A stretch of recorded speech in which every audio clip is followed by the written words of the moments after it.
Uma campanha do Ministério Público do Rio de Janeiro usa as redes sociais para prevenir o desaparecimento infantil. No Brasil, pelo menos 180 pessoas desaparecem todos os dias. Acompanhe as informações na reportagem de Evne Araújo, com narração de Rocine Gomes. Os rostos enchem a página de anúncio.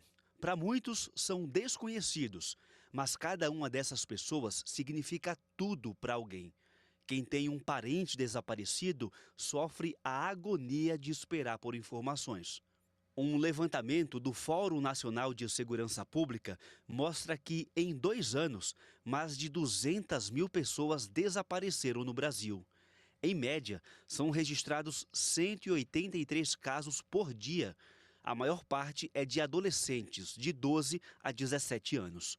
No início do ano, um caso chamou a atenção no Rio de Janeiro. Um menino de 6 anos sumiu na praia da Barra da Tijuca.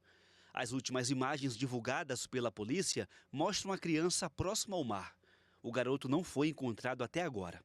Diante das estatísticas, o Ministério Público do Rio de Janeiro lançou nas redes sociais uma campanha de conscientização sobre o desaparecimento infantil.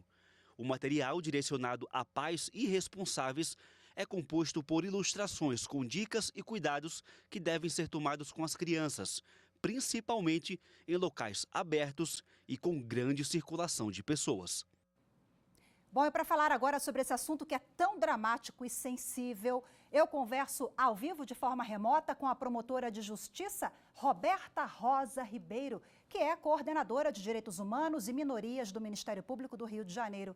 Boa tarde, seja muito bem-vinda, promotora. Boa tarde, Rafaela e todos que nos assistem. Para mim é muito importante estar aqui hoje falando sobre esse fenômeno do desaparecimento infantil. E explica para a gente então, promotora, qual é o mote dessa campanha, por gentileza, e qual é a importância? O Ministério Público do Rio de Janeiro, ele desenvolveu essa ferramenta, né, desse sistema de localização e identificação de pessoas desaparecidas, entendendo a complexidade desse fenômeno. Então, pensar o problema a partir de dados, né, a partir de evidências, e fazendo, né, compreendendo e percebendo esse recorte, né, de maior número de desaparecimento de crianças e adolescentes, pensando em iniciativas, em ações para prevenir a ocorrência desse problema, não só de elucidar os casos de desaparecimento, que, claro, é muito importante, mas também pensar em estratégias para a diminuição da ocorrência desses fatos. Promotora, quais são as principais estratégias para tentar minimizar ou frear esses casos? Um dos pontos, né, que a gente coloca é a importância de se tirar a carteira de identidade.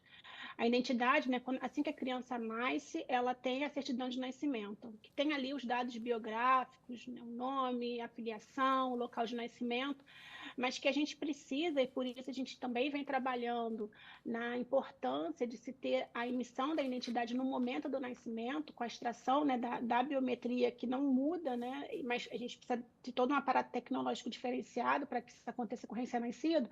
A gente tem ali um banco de dados mais seguro, porque não é uma situação que vai impedir o desaparecimento, mas que vai permitir uma futura localização.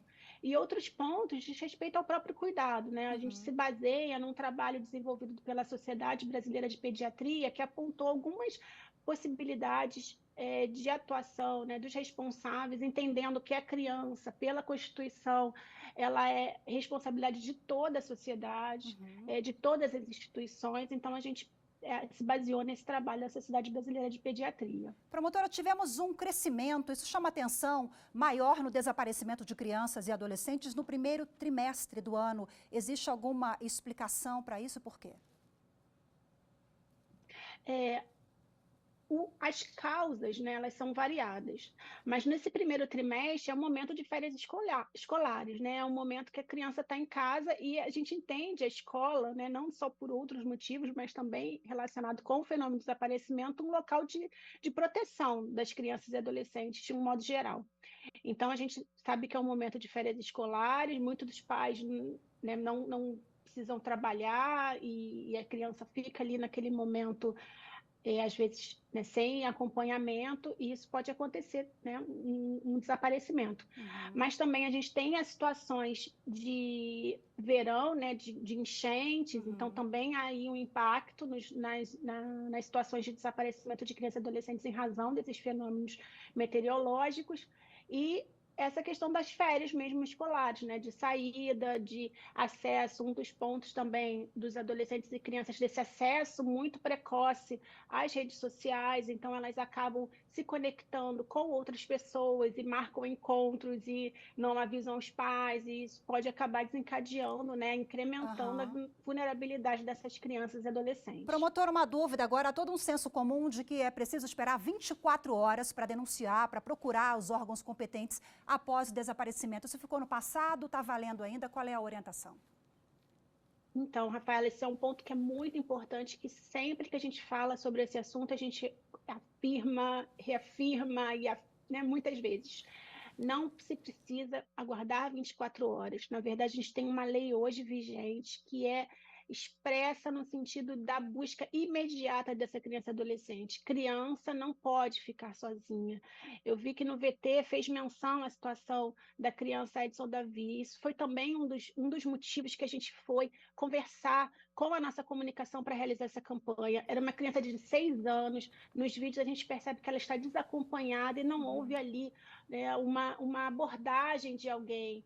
Como eu disse, a responsabilidade é de todos. E a gente pensou, tá, mas eu estou ali, vejo essa criança de 6 anos desacompanhada, o que eu faço? Eu abordo ela, pergunto onde estão os pais, o que eu faço a partir daí? Então, a ideia, quando a gente coloca sobre essa necessidade de falar com os agentes, né, identificar as autoridades, é o corpo de bombeiro, o guarda-vida que está ali na praia, é um guarda municipal, é entrar em contato com os conselhos tutelares, a legislação, o regime jurídico, né, que fala sobre esses direitos das crianças e adolescentes, ela é muito claro sobre a existência de um sistema de proteção. Então, como acionar esse sistema de proteção? Então, a ideia é de fazer essa campanha nesse sentido, de esclarecer a existência e de como a gente pode acionar e pensar na proteção. Então, assim, de várias oportunidades que o Edson, que essa criança perdeu ali, né, de ser abordada, e a gente não está ainda vivendo esse drama de não localizá-lo. Então, isso também foi um dos motivos que a gente pensou nessa campanha, porque a gente pensa, o que a gente faz? Né? Ver uma criança desacompanhada, o que a gente pode fazer? Perfeito, promotora, muito obrigada, viu, pela sua participação, pelas informações, e lembrando Eu que agradeço. Que essa cartilha material está nas redes do Ministério Público do Rio de Janeiro, né? Obrigada, parabéns pela iniciativa, um abraço a todos e até a próxima, promotora. Muito obrigada.